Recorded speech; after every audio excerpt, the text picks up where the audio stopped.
Bila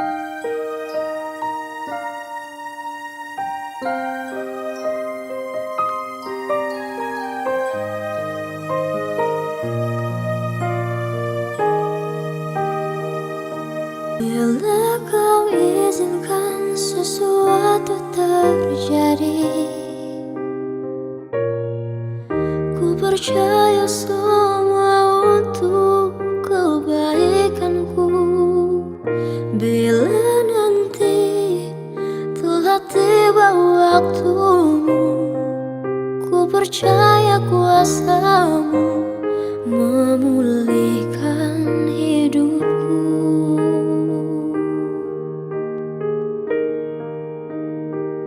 Waktu Tuhan pasti yang terbaik, walau kadang tak mudah dimengerti.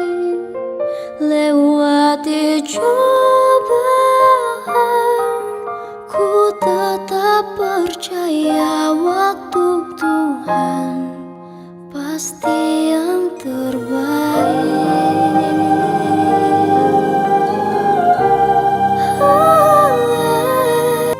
Bila kau izinkan sesuatu terjadi, ku percaya semua untuk kebaikanku. Bila nanti telah tiba waktumu, ku percaya kuasamu memulihkan hidupku.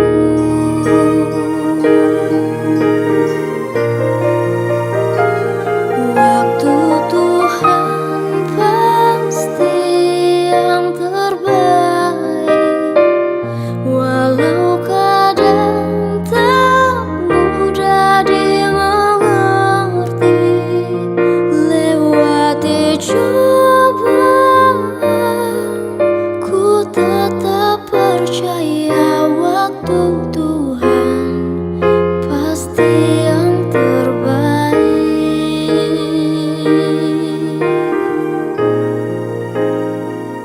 Waktu Tuhan pasti yang terbaik,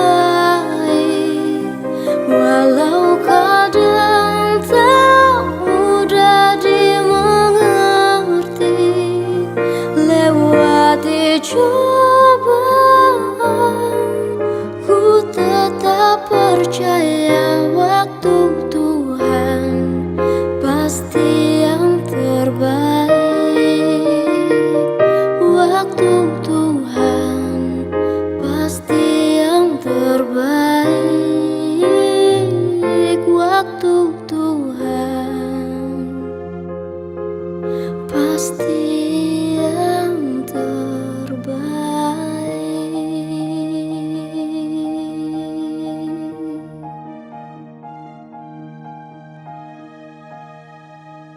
Shalom, bagaimana kabarnya? Saya percaya keadaan ibu-ibu semua di rumah masing-masing sehat dan berbahagia, sebab kita harus terus semangat.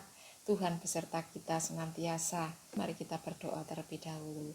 Bapa kami yang di surga, sungguh kami mengucap syukur kepadamu Tuhan, karena Engkau sungguh baik, Engkau teramat baik, Engkau sangat baik. Terima kasih untuk kasih setiamu, terima kasih untuk anugerah kasih karuniamu, terima kasih untuk penyertaan-Mu, perlindungan-Mu atas seluruh wanita WPA di Kota Kudus. Kami percaya Tuhan menyertai, memberkati, sehingga kami dapat menikmati renungan firman Tuhan ini. Kami percaya Tuhan roh hikmat, wahyu, dan pengertian sedang Tuhan curahkan atas hidup kami dan keluarga kami, sehingga membawa berkat bagi sekitar kami. Terima kasih ya Tuhan, kami mengucap syukur dalam nama Tuhan Yesus Kristus. Haleluya, amin. Kita masih dalam suasana Paskah ya, kebangkitan Tuhan membawa kegembiraan, sukacita, dan damai sejahtera kepada kita semua. Demikian juga pada waktu itu ketika Yesus bangkit membawa kegembiraan, kebahagiaan atas murid-muridnya juga. Sehingga ketika didengar bahwa Yesus bangkit, maka tersebar ke seluruh daerah gempar karena Yesus tidak ada di dalam kubur. Ketika dua orang murid Yesus yang berjalan beriringan bersama pergi ke Emmaus, ke sebuah kampung, ke sebuah desa yang hendak mereka tuju. Entah tujuan mereka apa, tetapi yang jelas dua murid ini berjalan beriringan bersama-sama ke Emmaus. Mari kita baca di dalam Lukas 24 ayat 13 sampai 32. Pada hari itu juga dua orang dari murid-murid Yesus pergi ke sebuah kampung bernama Emmaus yang terletak kira-kira 7 mil jauhnya dari Yerusalem. Dan mereka bercakap-cakap tentang segala sesuatu yang telah terjadi. Ketika mereka sedang bercakap-cakap dan bertukar pikiran, datanglah Yesus sendiri mendekati mereka, lalu berjalan bersama-sama dengan mereka. Tetapi ada sesuatu yang menghalangi mereka, sehingga mereka tidak dapat mengenali Dia. Yesus berkata kepada mereka, "Apakah yang kamu percakapkan sementara kamu berjalan?" Maka berhentilah mereka dengan muka yang muram. Seorang dari mereka namanya Kleopas menjawabnya, "Adakah engkau satu-satunya orang asing dari Yerusalem yang tidak tahu apa yang terjadi di situ pada hari-hari belakangan ini?" Katanya kepada mereka, "Apakah itu?" Jawab mereka, "Apa yang terjadi dengan Yesus orang Nazaret? Dia adalah seorang nabi yang berkuasa dalam pekerjaan dan perkataan di hadapan Allah dan di depan seluruh bangsa kami. Tetapi imam-imam kepala dan pemimpin-pemimpin kami telah menyerahkan Dia untuk dihukum mati dan mereka telah menyalibkannya. Padahal kami dahulu mengharapkan bahwa Dialah yang datang untuk membebaskan bangsa Israel. Tetapi sementara itu telah lewat 3 hari sejak semuanya itu terjadi. Tetapi beberapa perempuan dari kalangan kami telah mengejutkan kami pagi-pagi buta. Mereka telah pergi ke kubur dan tidak menemukan mayatnya. Lalu mereka datang dengan berita bahwa telah kelihatan kepada mereka malaikat-malaikat yang mengatakan bahwa Ia hidup. Kebangkitan Tuhan Yesus menggemparkan seluruh Yerusalem. Sampai murid-muridnya bersuka cita dan serasa tidak percaya bahwa Yesus sudah bangkit. Dan dua orang yang berjalan ini, satu namanya Kleopas, yang satu tidak disebutkan namanya, tapi dua orang ini ketika berjalan menuju ke kampung, yaitu suatu desa di Emmaus, mereka tiba-tiba didatangi oleh Tuhan Yesus. Dan Tuhan Yesus mengatakan, "Apa yang kalian bicarakan ketika perjalanan menuju ke Emmaus itu?" Tuhan mengikuti mereka. Tapi salah satu, yaitu yang namanya Kleopas, mengatakan dengan muka muram, mereka berkata bahwa, "Apakah engkau satu-satunya orang yang tidak tahu? Ini loh, di Yerusalem itu sudah gempar bahwa Yesus orang Nazaret itu yang disalibkan itu sudah bangkit di hari ketiga. Dia diperlakukan seperti ini, dan pada hari ketiga perempuan-perempuan mengatakan bahwa dia sudah bangkit. Apakah engkau satu-satunya orang yang tidak tahu keadaan masyarakat sekarang ini, yang lagi viral sekarang ini? Apakah engkau satu-satunya orang yang tidak mengerti?" Kenapa mereka tidak menyadari bahwa Yesus yang bertanya saat itu? Karena muka mereka muram. Muka yang muram membuat orang ini tidak dapat mengenali Tuhan Yesus. Karena apa? Mungkin kesedihan, kekesalannya. Kekesalan juga bisa membuat muka muram. Kemarahan juga, karena masa sesuatu yang seheboh ini, orang ini satu-satunya yang tidak tahu. Padahal itu adalah Yesus sendiri yang bertanya. Dan mungkin Yesus menguji hati Kleopas dan temannya ini. Dan Tuhan Yesus kemudian mengatakan apa yang terjadi sebetulnya. Dan setelah diceritakan banyak hal, mereka tidak terasa mereka berjalan ke Emmaus bersama-sama. Dan Tuhan di dalam ayat berikutnya, Tuhan menjelaskan. Ketika orang ini juga menjelaskan sambil berjalan kepada Tuhan Yesus apa yang terjadi. Kemudian Tuhan mendengarnya dan mereka berjalan beriringan tidak terasa 7 mil jauhnya menuju ke desa itu. 7 mil itu kalau dikilometerkan adalah sekitar 11 kilo lebih mereka berjalan. Dan kemudian Tuhan Yesus dalam ayat yang berikutnya, Tuhan Yesus menerangkan bagaimana dalam kitab itu mereka bercakap-cakap dan menjelaskan. Dalam kitab itu dijelaskan bahwa Tuhan berkata seperti ini, "Hai kamu orang bodoh, betapa lambannya hatimu sehingga kamu tidak percaya segala sesuatu yang telah dikatakan para nabi. Bukankah Mesias harus menderita semuanya itu untuk masuk ke dalam kemuliaannya?" Lalu Tuhan Yesus menjelaskan juga kepada mereka apa yang ditulis tentang Dia dalam seluruh kitab suci, maksudnya mulai dari kitab-kitab Musa dan segala kitab nabi-nabi. Ketika mereka mulai mendekati kampung yang dituju, dan kemudian Yesus seolah-olah berbuat hendak meneruskan perjalanannya. Namun karena mereka sangat mendesak, katanya, tinggallah bersama-sama dengan kami, sebab hari ini telah menjelang malam dan matahari hampir terbenam. Lalu masuklah Tuhan Yesus untuk tinggal bersama-sama dengan mereka. Di sini terlihat waktu ia duduk makan dengan mereka, ia mengambil roti, mengucap berkat, lalu memecah-mecahkannya dan memberikannya kepada mereka. Ketika itu terbukalah mata mereka dan mereka pun mengenal dia, tetapi kemudian ia lenyap dari tengah-tengah mereka. Dari kisah ini, dari ayat demi ayat yang kita pelajari di sini, betapa orang itu ketika hatinya mulai terbuka, maka segala selubung itu dibukakan juga. Ketika orang itu berbuat baik, ketika orang itu melakukan apa yang baik di mata Tuhan, maka seluruh selubung yang menutupi itu terbuka. Di dalam ayat sebelumnya dijelaskan juga ketika Kleopas ini berharap bahwa Tuhanlah yang nantinya akan menyelamatkan bangsa Israel. Tuhan mengasihi Kleopas sehingga dia menghampirinya dan menerangkan, ya. Tetapi ketika diterangkan itu, mereka juga berapi-api, dikatakan di ayat yang berikutnya kalau kita baca. Ketika mereka berjalan itu, hati mereka berkobar-kobar. Tetapi sampai pada tujuannya, yaitu di rumah yang dituju, di Emmaus itu, di kampung itu, tidak terjadi apa-apa. Mereka masih merasakan bahwa mereka ini kesedihan hatinya masih mendalam. Dan mereka bersama-sama menikmati makan malam pada waktu itu, dan terbukalah selubung mereka. Mata kita terbuka selubungnya untuk melihat bahwa Yesus tidak tinggal diam. Yesus ada bersama-sama dengan kita. Bahkan ketika kita berjalan merasa sendirian, Dia ada bersama dengan kita.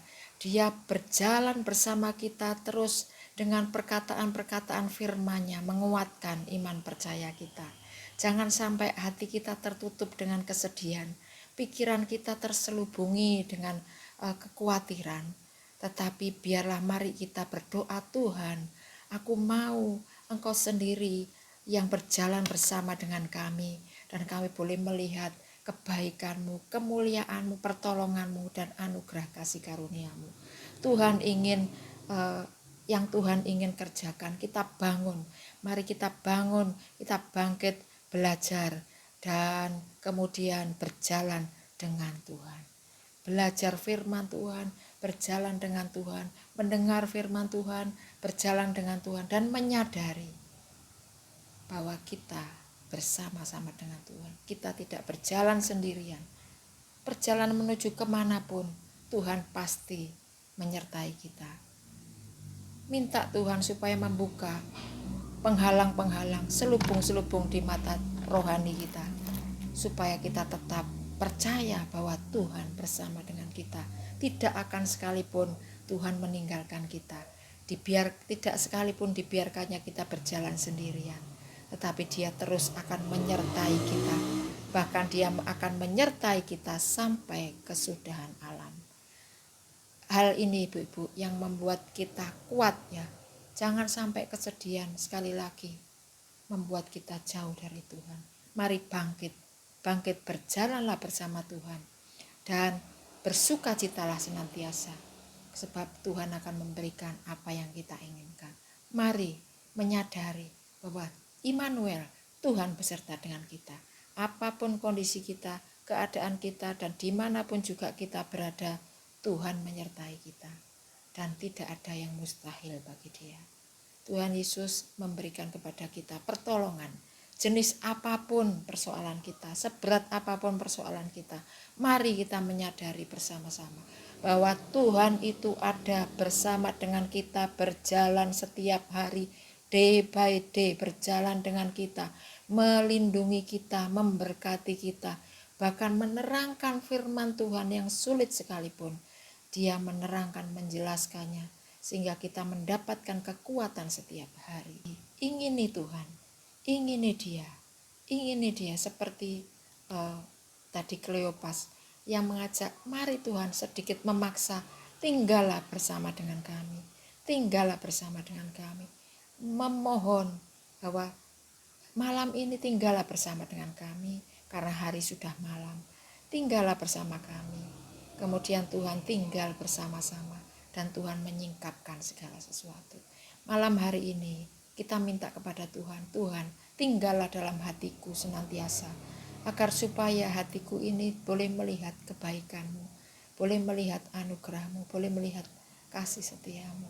Tinggallah bersama dengan kami, tidak hanya malam ini, tapi selama-lamanya tinggallah bersama dengan kami. Dan kemudian kita akan melihat semua disingkapkan oleh Tuhan. Apapun pekerjaan, bisnis, usaha, pelayanan, pendidikan kita, Tuhan akan berikan jalan terbuka. Karena mata kita terbuka, kita dapat melihat segala sesuatu. Karena Tuhan yang menyingkapkan. Sampai di sini ibu-ibu renungan firman Tuhan. Marilah kita merasakan bahwa Tuhan itu selalu ada di tengah-tengah kita. Ketika Dia ada, maka segala problem permasalahan kita seberat apapun, bersama dengan Dia pasti semuanya Tuhan Allah yang turut bekerja dalam segala sesuatu untuk mendatangkan kebaikan. Sepertinya hal yang tidak mungkin dikerjakan, namun Tuhan punya berbagai cara untuk menerobos segala permasalahan sehingga kemustahilan menjadi keajaiban. Sampai di sini firman Tuhan, saya percaya bahwa ibu-ibu dikuatkan dan senantiasa berharaplah kepada Tuhan karena Dia yang ada di tengah-tengah kita selalu mendengar seruan doa kita. Mari kita berdoa. Bapa di surga, sungguh kami mengucap syukur kalau petang hari ini kami dapat menikmati firman Tuhan, renungan firman Tuhan. Kami percaya ada penyertaan Tuhan dalam setiap kehidupan kami. Dan apa saja yang kami kerjakan, kami percaya Engkau Allah yang turut bekerja dalam segala sesuatu untuk mendatangkan kebaikan. Ajari kami Tuhan untuk tidak muram muka kami. Ajari kami untuk terus berseri-seri, terus berapi-api di dalam mendengar firman Tuhan dan di dalam berdoa bersaat teduh dengan Engkau, agar supaya waktu-waktu kami Tuhan dipergunakan untuk terus belajar bersama dengan Engkau, sehingga ketika mata rohani kami Tuhan melihat bahwa segala sesuatu Tuhan sediakan, maka Tuhan kami dapat bersyukur kepadamu, tapi kami dapat menikmati anugerah kasih karunia-Mu. Terima kasih Tuhan, berikan kepada kami semua hati tubuh melihat bahwa segala sesuatu Tuhan sediakan, maka Tuhan kami dapat bersyukur kepadamu, tapi kami dapat menikmati anugerah kasih karunia-Mu. Terima kasih Tuhan, berikan kepada kami semua hati, tubuh, jiwa, roh yang sehat sehingga kami dapat mengerjakan apa yang menjadi bagian kami. Terima kasih Engkau berkati seluruh ibu-ibu wanita pilihan Allah di Kota Kudus. Kami percaya Tuhan Yesus memberkati kami semua. Kami percaya Tuhan Yesus mengasihi kami semua. Terima kasih Tuhan, dalam nama Tuhan Yesus kami mengucap syukur. Haleluya. Amin. Nah ibu-ibu, kiranya sampai di sini semua ibu-ibu, saya berharap semuanya tetap semangat, tetap bergairah di dalam melayani pekerjaan Tuhan. Apapun yang menjadi bagian ibu-ibu, lakukan dengan setia, maka kemuliaan Tuhan turun atas kita semua. Tuhan Yesus memberkati dan shalom.